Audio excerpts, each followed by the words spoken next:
بسم اللہ الرحمن الرحیم. آپ دیکھ رہے ہیں منی ٹی وی اور میں ہوں ملک منیر حسین. یہ مختصر سی ویڈیو جو ہے ڈاکٹر زیغم شہید رحمۃ اللہ علیہ کے بارے میں بنائی جا رہی ہے. ڈاکٹر صاحب جو ہیں ایک دفعہ اپنے والدین کے ساتھ ماہ رمضان المبارک میں عمرے پر جاتے ہیں اور وہاں پر مکہ مکرمہ میں خریداری کرتے ہوئے وہ کسی دکاندار کو 500 ریال دیتے ہیں. اور جب وہ 500 ریال دیتے ہیں تو جو رقم دکاندار واپس کرتا ہے اس کے ساتھ وہ 500 ریال بھی وہ دے دیتا ہے. اسے یاد نہیں رہتا رش وغیرہ کی وجہ سے. تو ڈاکٹر صاحب جو ہیں فوری طور پر اضافی رقم جو ہے وہ دکاندار کو واپس کر دیتے ہیں. یہ اللہ تبارک و تعالیٰ کے شہر میں پہنچ کر ڈاکٹر صاحب کی ایمانداری کا ثبوت ہے کہ آپ جو ہے لقمہ حرام کو پسند نہیں فرماتے تھے. اس کے بعد نبی کریم صلی اللہ علیہ وآلہ وسلم کی نعت مبارک ڈاکٹر صاحب خود پڑھ لیا کرتے تھے. اور جب منہاج القرآن اسکول کے ساتھ جو سر رفیع صاحب نے مسجد بنائی ہوئی ہے وہاں پر کوئی محفل وغیرہ ہوتی محفل پاک تو اکثر وہاں پر لنگر جو ہے وہ ڈاکٹر زیغم شہید خود تقسیم کیا کرتے. اور جب بھی حضور کی محفل ہوتی تو آپ گھر میں ہوتے تو فوری طور پر آپ محفل میں چلے جاتے, محفل میں تشریف لے جاتے. اور اللہ کی مخلوق سے آپ کی محبت کے چند ایک واقعات میں یہاں پر بیان کر دوں. کسی نے اگر ڈاکٹر صاحب کو کال کی اور اپنا مسئلہ بیان کیا تو اگر آپ حل کر سکتے ہیں تو آپ نے فوری کیا. ایک واقعہ میرے علم میں آیا ہے کہ کسی نے ڈاکٹر صاحب کو کسی دوائی کے لیے کال کی جس کی ٹوٹل رقم جو ہے وہ 7,000 روپے بنتی تھی. تو اب وہ دوائی جو ہے وہ ہاسپٹل میں سرکاری ہاسپٹل میں موجود نہیں تھی. تو آپ نے چونکہ مریض شرک پور شریف کا تھا آپ اسے جانتے تھے تو آپ نے فوری طور پر اس کو 7,000 روپے, آپ اس وقت ہاسپٹل میں تھے شاہ کوٹ ہسپتال میں, تو آپ نے اس کو 7,000 روپے جائز کیش کروا دیا کہ بھئی تم جا کر خود دوائی لے لو. اور اکثر جو ہے آپ اپنی والدہ اور والد کو ڈاکٹر صاحب یہ بتایا کرتے تھے کہ سرکاری ہاسپٹل ہے, اکثر لوگ غریب آتے ہیں دوائیاں خریدنے کے, ان کے پاس پیسے نہیں ہوتے تو ڈاکٹر صاحب جیب سے پیسے ادا کر دیا کرتے تھے. اور 8-9 ماہ کی نوکری میں ان کے والدین نے ان سے 1 روپیہ بھی لے کر جو ہے نہیں کھایا, بلکہ وہ کہتے تھے بھئی آپ اپنے اوپر جو ہے خرچ کرو اور جو پیسے آپ کے پاس بچ جائیں وہ اللہ کی مخلوق پر لگا دیا کرو, ہمیں جو ہے تمہارے ابھی ان پیسوں کی ضرورت نہیں ہے بیٹا, آپ جو ہے جتنا ہو سکے اللہ کی مخلوق پر خرچ کیا کرو. اور اس کے علاوہ بھی ایک واقعہ ہے ڈاکٹر صاحب کے جو ہے خرچ کرنے کے معاملے میں کہ ڈاکٹر صاحب جب بھی ان کے پاس کوئی بھی شخص جو ہے گیا, وہ جو حقدار ہو, غریب ہو, جو ہے بیوہ ہو, کوئی مستحق ہو, ندار ہو, آپ اس کی مدد کر سکتے تو ضرور کرتے. اور جو ڈاکٹر صاحب نے زندگی بھر میں کوئی بھی جو ہے کبھی نشہ نہیں کیا, کبھی کسی برائی کے نزدیک نہیں گئے, بلکہ آپ نے اعتکاف بھی بیٹھا کرتے تھے. اور یہاں پر یہ بھی میں آپ کو بتا دوں کہ ڈاکٹر صاحب ہاسٹل میں جہاں پر رہتے تھے ایک دن آپ نے وہاں سے واپس آ کر اپنے والدین کو یہ بات بتائی کہ میں نے اس کمرے میں نہیں رہنا. تو والد نے پوچھا بیٹا کیا بات ہے, کیوں نہیں رہنا؟ تو ڈاکٹر صاحب نے بتایا کہ وہاں پر لڑکے جو ہے وہ سموکنگ کرتے ہیں, سگریٹ پیتے ہیں, تو مجھے سگریٹ سے الرجی ہے, میں اس ماحول میں نہیں رہ سکتا. تو سر رفیع صاحب نے ڈاکٹر زیغم کو الگ سے کمرہ لے کر دیا اور پورے 5 سال تک جو ہے سر جی جمعے والے دن جو ہے اپنے بیٹے کو لے کر آتے اور اتوار والے دن جو ہے واپس چھوڑ کر آیا کرتے تھے. 5 سال آپ نے یہ ڈیوٹی دی اور ان کو ڈاکٹر بنانے پر آپ کا 1 کروڑ روپیہ خرچہ آیا. یہ بات سمجھنے والی ہے. اور ماں باپ سے آپ کی محبت کا یہ عالم تھا کہ جب ڈاکٹر سر رفیع صاحب کا بائی پاس آپریشن ہوا تو اس وقت ڈاکٹر صاحب جو ہے وہ خود پڑھ رہے تھے, MBBS کر رہے تھے. تو آپ 2 دن ڈاکٹر صاحب ہسپتال میں رہے اپنے والد کے پاس اور اتنا روئے کہ بیان نہیں کیا جا سکتا. تو ڈاکٹر صاحب کی جو ہے والد کا یہ کہنا تھا کہ انہیں بتایا گیا کہ ایک ہی بات جو ہے زیغم کہتا رہا, ماما اگر میرے پاپا کو کچھ ہو گیا تو ہمارا کون سہارا بنے گا؟ اب کسے خبر تھی کہ جو اپنے باپ کے بیمار ہونے پر اس قدر افسردہ ہے، گریہ کر رہا ہے، وہ خود بھی مقتول ہونے والا ہے، شہید ہونے والا ہے۔ اور جب ڈاکٹر صاحب ہاسپٹل میں ہوتے تو کال کر کے 2 بار 3 بار اپنے والد گرامی کی طبیعت کے بارے میں پوچھتے اور والدہ کو کہتے امی والد کو دوائی دی ہے یا نہیں دی۔ اور ڈاکٹر صاحب نے یہ بتایا کہ میرا بیٹا میرا تابع دار تھا، فرما بردار تھا، کبھی ایسی نوبت نہیں آئی کہ میں اپنے بیٹے کو جھڑکوں یا گالی دوں یا اسے ماروں، ہمیشہ اس نے میری اطاعت کی، مجھ سے محبت کی، میری فرما برداری کی۔ اور والدہ کے ساتھ بھی جو ہے بہت اچھا تعلق تھا ڈاکٹر صاحب کا، یہاں تک کہ ڈاکٹر صاحب ہر بات جو ہے اپنی والدہ سے شیئر کیا کرتے تھے، کس کے ساتھ لین ہے، کس کے ساتھ دین ہے، سارا دن کیا کیا، ایک ایک بات جو ہے اپنی والدہ کو بتا دیا کرتے تھے۔ اور ہر مرتبہ جب بھی بلاتے امی جان کہہ کے بلاتے تھے، ہمیشہ والدہ کو احترام دیا۔ اور والدہ کا بھی یہی کہنا تھا کہ میرے بیٹے جیسا دنیا میں فرما بردار کوئی بیٹا نہیں ہے، مجھے اپنے بیٹے سے کوئی شکوہ و شکایت نہیں ہے۔ اچھا، اکثر ایسا ہوتا ہے کہ جب انسان ہاسٹل میں پڑھ رہا ہوتا ہے تو کہیں نہ کہیں انسان کو دلی لگاؤ ہو جاتا ہے اور انسان چاہتا ہے اپنی پسند کی شادی کر لے۔ تو ڈاکٹر زیغم کی والدہ نے بھی پوچھا بیٹا اگر تمہیں کہیں پسند کی شادی کرنی ہے تو مجھے بتا دو۔ تو آگے سے ڈاکٹر صاحب نے ایک بڑا تاریخی جملہ کہا۔ ڈاکٹر صاحب نے کہا آپ میری ماں ہیں، اللہ تبارک و تعالیٰ نے آپ کو مجھ پر فوقیت دی ہے، تو میں آپ سے یہ حق چھیننا نہیں چاہتا، آپ جہاں پر خوش ہوں گی میں وہاں پر راضی ہوں۔ مجھے چونکہ کسی سے محبت نہیں ہوئی، دلی لگاؤ نہیں ہوا، تو اس لیے یہ میں اختیار جو ہے آپ کو دیتا ہوں۔ تو ڈاکٹر صاحب کی والدہ نے اپنی پسند سے جو ہے رشتہ دیکھا اور وہاں پر نکاح کیا۔ اور نکاح کے بعد ڈاکٹر صاحب ایک دن اپنی بیوی کو، اپنی وائف کو کہتے ہیں کہ پہلے میری 2 جان تھی، اب میری 3 جان ہے، ایک میرا بابا میری جان ہے، ایک میری اماں میری جان ہے، اور تیسری آپ میری جان ہو۔ کسے خبر تھی کہ جو بابا کو جان کہہ رہا ہے وہ اماں کی جان، جو اماں کو جان کہہ رہا ہے، جس کے ساتھ 3 جانیں اب جڑ گئی تھی، وہ ایسے بے دردی سے شہید کر دیا جائے گا۔ تو والدہ کی ہمیشہ اطاعت کی، والد کی ہمیشہ اطاعت کی۔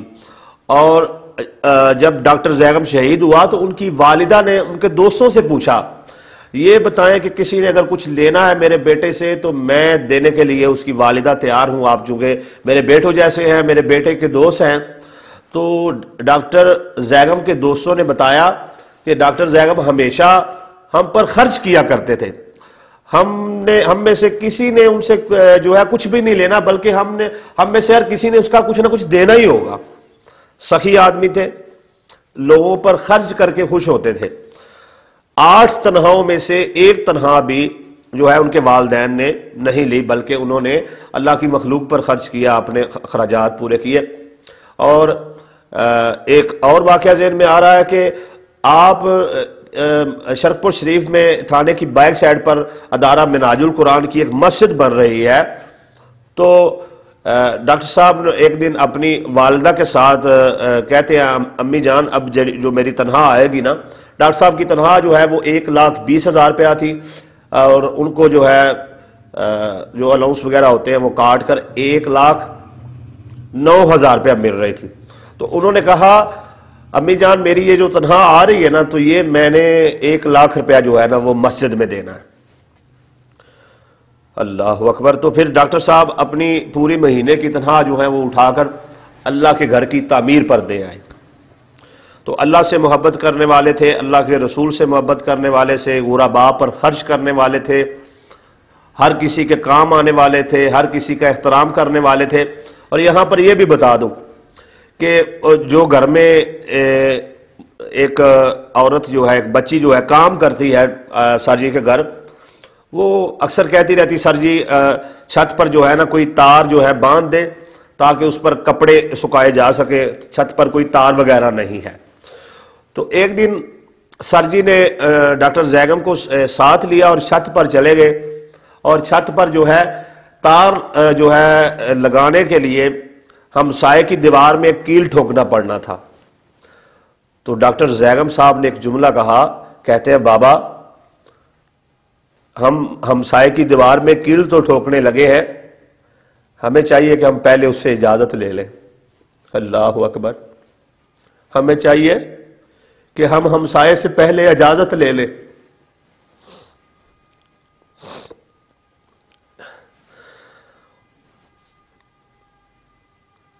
تو ایسا اخلاق تھا ڈاکٹر صاحب کا کہ بھئی ہمارے کسی عمل سے ہمارے کسی ہمسائے کو تکلیف نہ ہو۔ لوگ ان کے گھر میں چلے جاتے تو فری، بالکل 1 روپیہ نہیں لیتے تھے، ان کو چیک کر کے دوائی لکھ دیا کرتے تھے۔ اکثر شہری جا کر چیک اپ کراتے اور وہ نسخہ لکھ دیا کرتے تھے، فون پر نسخے بتا دینے، میڈیسن لکھ کے سینڈ کر دینی، گھر میں کوئی محلے دار، کوئی جاننے والا، کوئی ویسے بھی شہری نے آ کر دستک دے دینی تو اس پر جو ہے اس کو نسخہ لکھ کے دے دینا۔ جب پیسے آ جائیں تو ہر انسان چاہتا ہے کہ میں باہر چلا جاؤں، لیکن ڈاکٹر صاحب کی یہ خواہش تھی کہ میں اپنے وطن میں رہوں، میں اپنے قوم و ملک کے لوگوں کی خدمت کروں۔ تو ہر لحاظ سے جو ہے وہ دوسروں سے جو ہے اہم تھے۔ اور ایک دفعہ اولیاء اللہ سے محبت کا واقعہ، ایک دفعہ ایسا ہوا کہ ڈاکٹر صاحب پڑھ رہے تھے تو انہوں نے نیت کی کہ اگر اللہ تبارک و تعالی ہمیں پاس کر دے تو ہم اولیاء اللہ کی قبور کی زیارت کو جائیں گے، اللہ کی راہ میں کچھ تقسیم کریں گے۔ تو وہ جب پاس ہو گئے تمام دوست تو ڈاکٹر صاحب جو ہیں وہ داتا صاحب رحمۃ اللہ علیہ کے دربار پر گئے اور وہاں پر جا کر انہوں نے جو ہے دیگ بھی تقسیم کی۔ اور آپ کے والدین کا کہنا ہے کہ آپ کی کالج لائف میں ہمیں کوئی ایک بھی شکایت نہیں آئی، کبھی بھی جو ہے یہ نہیں بتایا گیا کہ ڈاکٹر صاحب جو ہیں انہوں نے ادھر کوئی ایسا عمل کیا ہے جس سے ان کو کوئی شکایت ہو۔ اور یہاں پر یہ بھی بتا دوں کہ ڈاکٹر صاحب جو ہیں وہ ابھی پلان بنا رہے تھے کہ عید کی شاپنگ کریں گے، ایمپوریم جائیں گے، اپنی والدین کو کچھ خرید کے دیں گے، اپنی بیگم کو کچھ خرید کے دیں گے۔ اور انہوں نے چند دن پہلے جو ہے ایک دن اپنی پھپھو کے گھر گئے ہیں اور 10,000 روپیہ پھپھو کو دے کر آئے ہیں۔ عموماً ایسے ہوتا ہے کہ ہم عزیز و اقارب کا بالکل خیال نہیں رکھتے، لیکن ڈاکٹر صاحب ایسے نہیں تھے، آپ گئے ہیں ان کو کچھ گفٹ وغیرہ دے کر آئے ہیں اور 10,000 روپیہ دے کر آئے ہیں۔ اور پھر آپ کی ایک حسرت تھی کہ کاش میرا بھی کوئی بہن بھائی ہوتا، اور آپ والدہ سے اکثر کہا کرتے تھے امی جب عید تو ماموں کی ہوتی ہے، ماموں کی ہوتی ہے، ان کے گھر میں رونق ہوتی ہے، میرے گھر میں مجھے تو کوئی ایسی جگہ نہیں ہے جہاں پر میں عید دے کر آؤں، کاش میری بھی کوئی بہن ہوتی تو میں بھی اس کو جا کر عید دے کر آتا۔ تو کھلے دل والے تھے، ہمیشہ جو ہے وہ کھلے دل سے خرچ کیا کرتے تھے۔ اور یہاں پر ایک یہ بھی گزارش کر دوں کہ آپ کی والدہ اور والد کا کہنا ہے کہ ہمارا کل کا کل سرمایہ، ہماری کل کی کل جمع پونجی جو ہے وہ ڈاکٹر زیغم تھا، جسے کسی ظالم نے جو ہے ناحق قتل کر دیا۔ ہماری کسی کے ساتھ دشمنی نہیں، ہمارے بیٹے کی کسی کے ساتھ دشمنی نہیں، ہم ہمیشہ جو ہے وہ مخلوق خدا کی خدمت میں لگے رہتے ہیں۔ اور یہاں پر یہ بھی بتا دوں کہ سر رفیع صاحب کے بارے میں ہمیشہ جس سے بھی سنا ہے اچھا ہی سنا ہے۔ میرے سننے میں یہ بھی بات آئی ہے کہ جو تھوڑے سے لو لیول، لو گھرانوں کے لوگ جو ہیں، بچے جو ہیں ڈاکٹر صاحب کے سکول میں پڑھتے ہیں، فیس وقت پر ادا نہیں کر پاتے تو ڈاکٹر صاحب ان کے ساتھ کچھ مینج کر لیتے ہیں، جیسے کیسے بھی ہے۔ دوسرے سکولوں کی طرح سر رفیع صاحب سختی نہیں کرتے۔ اور میں اللہ کو گواہ بنا کر کہہ رہا ہوں کہ میں نے کبھی کسی بندے سے ڈاکٹر صاحب کی، سر رفیع صاحب کی برائی نہیں سنی۔ جب بھی سنی ہے ان کی اچھائی سنی ہے، نیک دل انسان ہے، اچھے انسان ہیں، استاد ہیں، ٹھیک ہے جی، اور پورے علاقے کے بچوں کو انہوں نے پڑھایا ہے۔ ایک علمی انقلاب جو ہے ہمارے علاقے میں لے کر آئے ہیں۔ تو بڑا ظلم ہوا ہے ان کے ساتھ، اور اس ظلم کی جتنی مذمت جو ہے وہ کی جائے وہ کم ہے۔ اور مزید اس بارے میں یہی گزارش کروں گا کہ حکومت کو سوچنا چاہیے اور جتنا ہو سکے ڈاکٹر حضرات کو پورے ملک میں سیکورٹی دینی چاہیے۔ دیکھیے ایک عام انسان کا قتل، اور عام انسان کے بارے میں حدیث ہے کہ عام انسان کا قتل پوری انسانیت کا قتل ہے، تو میں سمجھتا ہوں کہ ایک ڈاکٹر کا قتل جو ہے وہ 1000 مرتبہ بلکہ لاکھ مرتبہ جو ہے انسانیت کا قتل ہے۔ ڈاکٹر جو ہے وہ قوم کا مسیحا ہوتا ہے۔ تو آخر میں یہی دعا ہے کہ اللہ تبارک و تعالی جو ہے ڈاکٹر صاحب کے والدین کو صبر جمیل عطا فرمائے، ڈاکٹر صاحب کے درجات جو ہے وہ بلند فرمائے، اور جو ان کے قاتل ہیں ان کو بے نقاب فرمائے، اور جلد از جلد جو ہے ان کے قاتلوں کو منطقی انجام تک پہنچائے۔ میں ڈاکٹر صاحب کے والدین کی طرف سے تمام جو اہل علاقہ ہیں، صحافی برادری ہے، ڈاکٹر حضرات ہیں، اور ننکانہ کی پولیس ہے اور دیگر حساس ادارے ہیں، جو بھی اس معاملے میں جو آواز اٹھا رہے ہیں اور جو اپنا کام کر رہے ہیں اس کیس کو منطقی انجام تک پہنچانے کے لیے، سب کا ممنون اور مشکور ہوں، اور اللہ کی بارگاہ میں دعا کرتا ہوں کہ اے اللہ ڈاکٹر زیغم کے قاتلوں کو نیست و نابود فرما، انہیں نشان عبرت بنا دے، اور ان کے والدین کو صبر جمیل عطا فرما، آمین یا رب العالمین۔